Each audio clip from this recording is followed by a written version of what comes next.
Mock draft time here on the Broncos Breakdown. The first big wave of NFL free agency is over. Jerry Jeudy has been traded. So it felt like we were a little bit overdue even to go through a brand new mock draft now that Denver's got some new picks to work with. So let's remind everyone of the picks Denver has as of right now for 2024's draft. A first, a third, a fourth, 3 fifth-round picks, and 2 sixth-rounders. So they've got a lot of picks to maybe try and move up in the draft, right? If you wanted to bundle like all 3 of those 5s to get into round 3 maybe, or late early round 4, that could be something that Sean Payton pursues. But I do think Denver has a lot of picks here to play with. So without further ado, let's jump into my mock draft. With the 12th overall pick in the 2024 NFL Draft, I'm selecting edge rusher out of Florida State, Jared Verse.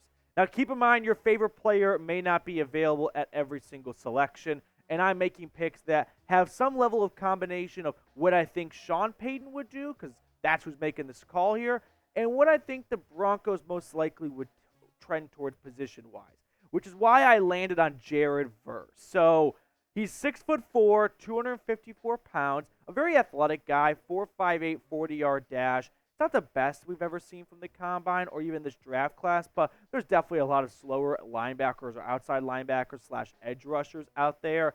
Production level, they are back-to-back 9-sack seasons, also 2-time first-team All-ACC player. He started his career off at Albany with the Great Danes, then got brought up to Tallahassee, where he really flourished, right? He was a very productive player, and what I like a lot about Jared Verse's game is he plays hard all game long. And if you think about the trend that NFL defenses are going towards, you're seeing a lot of nickel defense.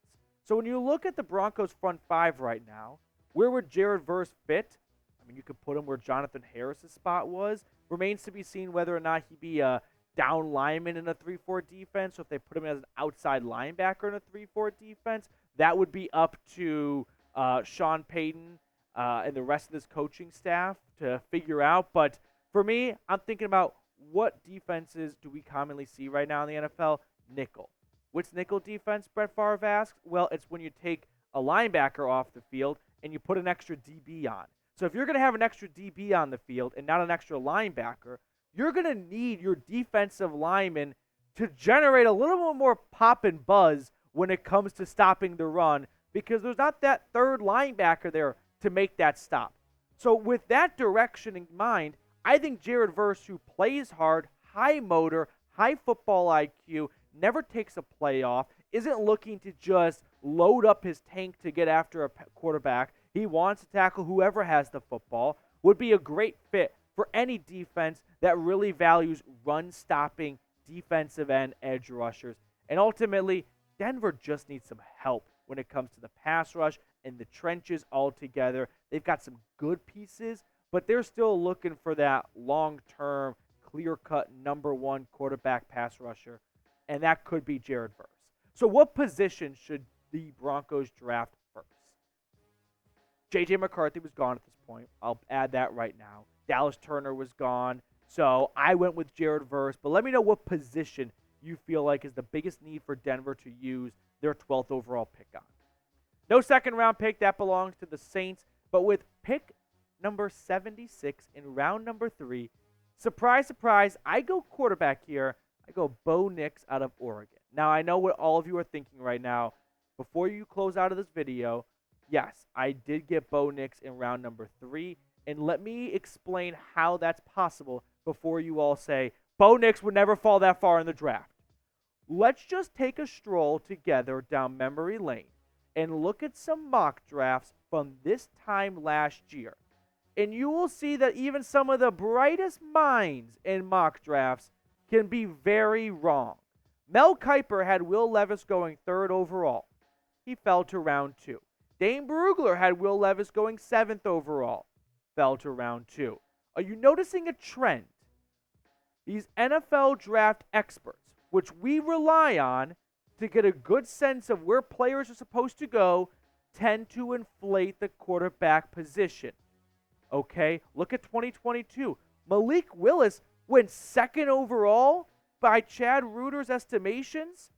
Malik Willis wasn't even the second quarterback taken in this year's draft. He went in round 3. So every single year, these mock draft gurus feed us on a silver platter quarterbacks in round 1. Why do they do it? Because they need to generate interest in the draft and in mock draft. They know that they are in a spring break type of business where they are very seasonal. And the day the draft ends, they are out of commission until next January pretty much. And I think Bo Nix is this year's recipient of getting a lot of buzz to go round 1 when no one in the NFL league circles actually thinks that, which is why he's available at pick 76. Now, I like parts of Bo Nix's game. Do I think Bo Nix is this standout quarterback? No. To be honest with you guys, I don't actually. The pro I've got for Nix is excellent pocket presence and mobility and decision making. Those are definitely things that I think Sean Payton would value in a quarterback, trying to recreate his next Drew Brees in some ways. Now, the con I've got for him is he's a check down Charlie, and I'll expand on that in more in just a moment here. But when it comes to the overall selection of Bo Nix, I think it's worth a day 2 pick. I think throwing a dart at the board in the 3rd round of the draft of the quarterback when you need a quarterback is worth the gamble. If Bo Nix sucks, you're out a 3rd rounder. That really shouldn't set your franchise back. Whereas if you take Bo Nix in round 1 and he sucks, that could be a problem, right? But for me, round number 3, QB needy team, I'm okay with taking pretty much any quarterback if the Broncos feel like he's a good quarterback, because the reward to risk ratio, it's just too hard to pass on. Now, remember earlier when I said Bo Nix was a check down Charlie? We shared this graphic a few weeks ago on the channel, but I want to remind everyone about it. These are all from Pro Football Focus, and they charted Bo Nix's passes last season. 27% of them came from behind, or went to players behind the line of scrimmage. In fact, if you combine behind the line of scrimmage and within 0 to 9 yards, it made up 2/3 of his passes. 2 out of every 3 passes didn't even get to the first down marker. That's not something that's going to translate well to the NFL when you have to make downfield passes. So yes, give Nix credit for taking what the defense gives him, right? And not forcing an issue or anything like that. And those are good traits to have. But for me, I don't have a big enough body of work to know, can Nix really make all the passes you want down the field? When you are in a crunch time scenario, it's 3rd and long, game's on the line. Can he deliver a strike over the middle of the field? He wasn't asked to do that a whole lot at Oregon, which is why I don't think the Broncos should take a 1st-round pick on Bo Nix.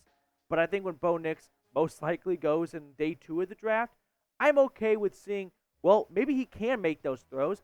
He just never got the chance to do that at Oregon. I mean, we've seen that right now sort of with Justin Herbert, right? It wasn't the apples-to-apples type of offenses these 2 quarterbacks ran, but Justin Herbert, when allowed to expand the playbook a little bit more, is showing he can make all those throws. He just wasn't asked to do it in Eugene. So will the same be true for Nix? We'll have to wait and see, but I'm willing to bet a 3rd-round pick on the upside. If it doesn't work out, I'm out pick number 76. Say la vie.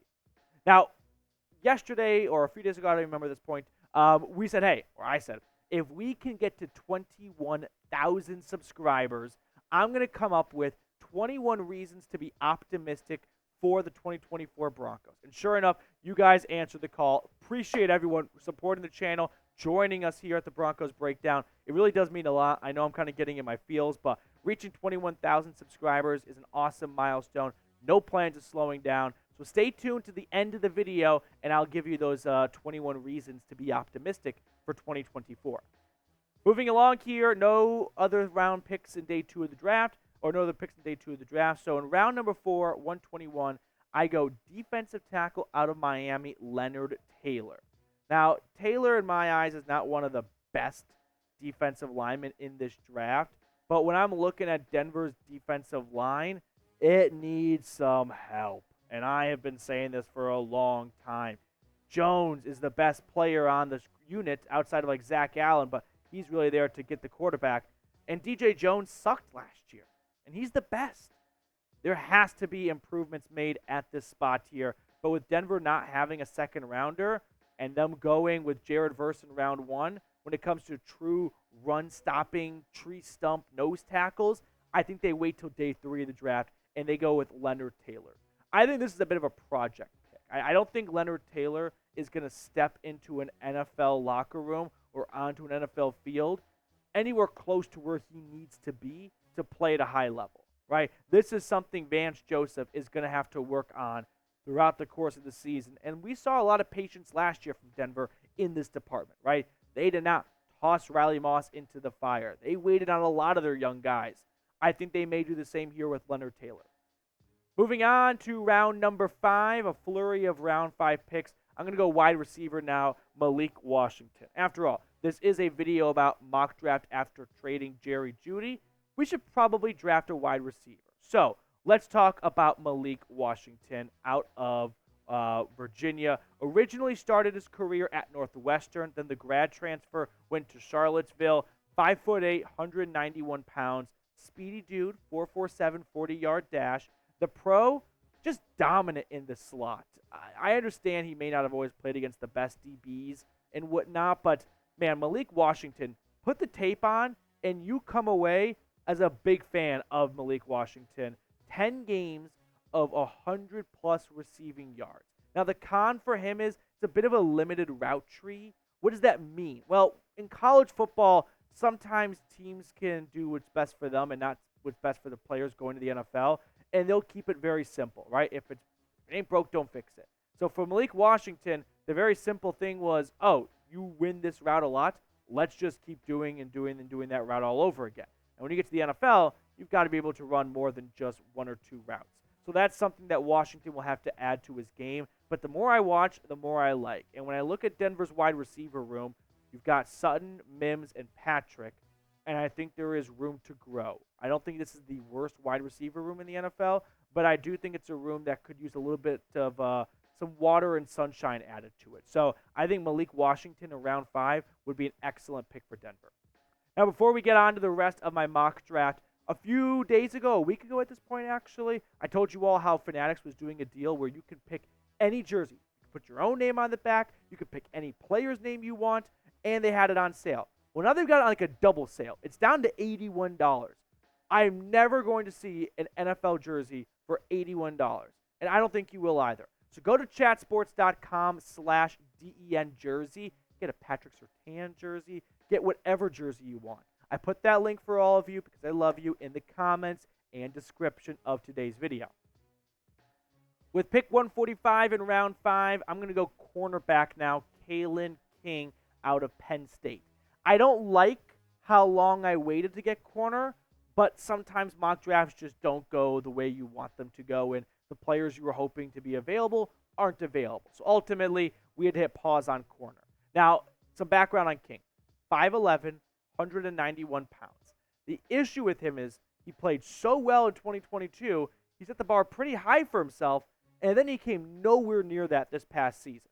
He went from 15 pass breakups and 3 interceptions 2 years ago to 2 pass breakups and 0 interceptions last season. So is 2022 a fluke, or can a coaching staff find that play in him? In my experience, coaches tend to be a bit egotistical, and they are big believers in, I can coach a player up. I can take him, get my hands on him, and mold him to be a perfect football player. So I wouldn't be surprised to see Sean Payton or Vance Joseph look at Kalen King and go, there's some potential in there, and I'm going to be the coach that gets it out of you. So that's why I think you could see a guy like King later in the draft fall to Denver. With the third pick in round number 5, the Broncos have, after trading Jerry Jeudy, they go linebacker in this mock draft out of UNC, Cedric Gray. He's 6'1", 234 pounds, and he just filled up the stat sheet at UNC last year. 5 sacks, 1 interception, 11 tackles for loss, 2 forced fumbles, and a whole bunch of awesome stats that really solidified him as one of the better defenders in the ACC. But there are questions about what his fit is in the NFL. Is he an inside linebacker, right? Is he someone that can stand next to Alex Singleton for every single snap of a game? Or is he more of an outside linebacker? And maybe he joins the Cooper, Browning, and Benito rotation. We have seen Denver take guys like Browning, like Sanders, and then move them to an outside linebacker role. Wouldn't be shocked to see if they do something similar with Cedric Gray. Moving on, round number 6, 203. I go running back now, Isaac Guerendo. I just like Isaac Guerendo too much as a prospect to pass on him when he's available this late in the draft. If you're unfamiliar with Guerendo, I think he's going to be one of the most, take a shot every time you hear a YouTuber say his name as a sleeper in this year's draft. He's just that popular right now. 6 foot, 221 pounds. He's got some meat on his bones. And he still ran a 4.33 40-yard dash. Now, he started his career off at Wisconsin. Never really established himself as an RB1. Transfers to Louisville for one final season, becomes their clear-cut dominant running back, and he flourishes. He goes for 800 yards, big play machine. He had over 6 yards a carry, if I remember correctly. And I'm looking at Denver's running back room, and I just don't quite know what to make of it, right? Is Javonte Williams going to ever really get back to his pre-injury form? Is highlight reel Jaleel a player that can play all 3 downs? Is Samaje Perine anything more than a receiving back at this stage of his career? I think this running back by committee approach can, suffice for 2024, but I wouldn't be shocked if Denver looks at Guerendo and goes, well, that's a guy who doesn't have too much tread on his tires because he didn't play a lot in college, which could be a bit of a pro and a con because he's not going to come to the NFL with bad knees already. Sorry, bad time for hiccup. But maybe we decide to roll the dice on him in round number 3, and he can be someone that joins this committee and maybe even emerges from this committee as one of the better backs. So, speaking of Javonte Williams, how would you scale your confidence in him?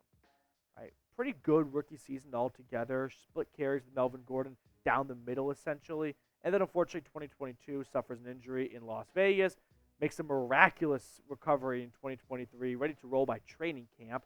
But he left us wanting more last season. I think that was a product of him, I wouldn't say returning too quickly from the injury, but him just not being at full speed yet. But a full year later, plus a contract year, I feel like we might get some good play out of Pookie Williams. To round out this mock draft, no one really cares what I do in pick 207, so I went offensive line, Nathan Thomas. I was just kind of looking at the draft board thinking, what's a position of need for Denver at this stage? And I looked at their offensive line, and I'm looking for depth. And I always think you can never have too many good depth pieces in the trenches on offensive line and defensive line. There is nothing worse than seeing a season go down the toilet because a team loses their offensive line and the backups suck. There's also nothing worse than the team's defensive line not being able to get a stop and get the ball back for their offense because they're gassed or they're shorthanded. I love resupplying the trenches in the draft. So, to revisit my mock draft, I went Jared Verse out of Florida State at pick number 12. I don't think Bo Nix goes round 1. I think he could fall all the way to Denver and pick round number 3. I go Leonard Taylor from Miami in round 4. Big fan of the Malik Washington pick. Remember that name in round number 5. Kalen King from Penn State in round 5 along with Cedric Gray. Then running back Isaac Guerendo and offensive tackle Nathan Thomas out of Louisiana, the Raging Cajun. So grade my Broncos mock draft for me. A, B, C, D, or F. Give me your worst. Let me know in the comment section how bad this mock draft was. The funny thing about people that hate mock drafts is any mock draft, they always say, can't believe you picked that guy. I would have picked that guy. You know that there's 31 other teams picking, right? And maybe your guy wasn't available when I was on the clock. So with that being said, I did tease you earlier that I have 21 reasons to be optimistic for 2024. And I'm going to count down from 21 all the way to 1 over various episodes of the show. So, reason number 21, good depth at wide receiver. I'm a sucker for Brandon Johnson and Lil Jordan Humphrey. I think you compare them to a lot of other teams' wide receivers 4 and 5, and they've got much better production, a lot more confidence from their coaching staff. So, all in all, I think there's good depth at the wide receiver position. Number 20, it's a contract year for Javonte Williams. We all know what happens to players in contracts. Look at Lloyd Cushenberry last year. He sucked eggs the first 3 years of his career, and now he became the highest paid center in NFL free agency history. I'm sensing that a contract year for Pookie Williams, 2 years removed from his knee injury, he may be putting together the best year of his NFL career yet. Number 19, I'm not going to sugarcoat it. It's not the greatest offensive line in the NFL.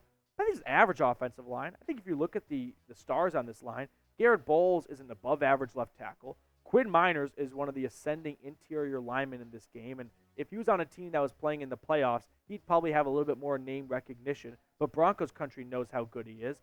Mike McGlinchey is probably, well, now that Cushenberry's gone, maybe it's Luke Wattenberg or Alex Forsyth, but if Mike McGlinchey is your worst offensive lineman, sure, that's a kind of a, tough pill to swallow given how much he's being paid, but you're probably doing pretty well compared to other teams at the offensive line spot. Reason number 18, it's a young pass rushing unit. I've long said that Jonathan Cooper, Baron Browning, and Nick Bonito, they form a really good linebacker, outside linebacker, pass rushing core. Is it the best in the NFL? Is it top 5? No, it's not. It's not. But it's not top 10. And I think there's only room to grow as Bonito took a big step forward in year 2. Baron Browning, unfortunately, missed the first quarter of last year, but if he comes into 2024 healthy, Jonathan Cooper's getting better by the game, it looks like sometimes. There's reason to believe those 3 guys, toss in Jared Verse, and that's going to be a really sneaky good edge rushing unit. And then number 17, 3 fifth-rounders. It's just fun to have draft picks. It's way more fun to have draft picks than not have draft picks. Big analysis from your host right there. So having 3 fifth-rounders, you can use those picks to try and trade up in the draft. You can stockpile more picks, whatever it may be. But having 3 fifths, that's not going to a poker table with pocket aces. You got pocket 8s, right? There's better cards. But, I'll match the ante. I'll play with pocket 8s. So we'll continue unveiling the other reasons to be optimistic on future episodes. So make sure you stick around and watch all the way to the end of the video too.